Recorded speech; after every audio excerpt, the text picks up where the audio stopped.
আজ আমি সপ্তম পর্বে কুরআন ও হাদিসের আলোকে জিন সম্পর্কে আলোচনা করব। ইসলামী বিশ্বাসে জিনেরা কখনো মানুষের ক্ষতি করতে পারে। ইসলামের সবচেয়ে কুখ্যাত জিন হলো শয়তান, ইবলিশ। জিনদের সম্পর্কে বলছি, বিশেষ করে যখন তারা খারাপ উদ্দেশ্যে কাজ করে, যেমন কালা জাদু বা খারাপ শক্তি ছড়ায়। ইসলামী বিশ্বাসে খারাপ জিন কখনো কখনো মানুষকে কুমন্ত্রণা দেয়, ভয় বা খারাপ কাজের দিকে আকৃষ্ট করে। এখন প্রশ্ন হলো, খারাপ জিন কোথায় থাকে? খারাপ জিন মূলত জনশূন্য বা নোংরা জায়গা, পরিত্যক্ত বাড়ি এবং অন্ধকার এলাকায় থাকতে পারে।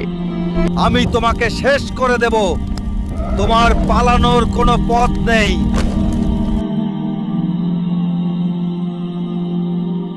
সুতরাং মন্দ আত্মা থেকে সুরক্ষিত থাকতে এই জায়গাগুলো সম্পর্কে সতর্ক থাকতে হবে।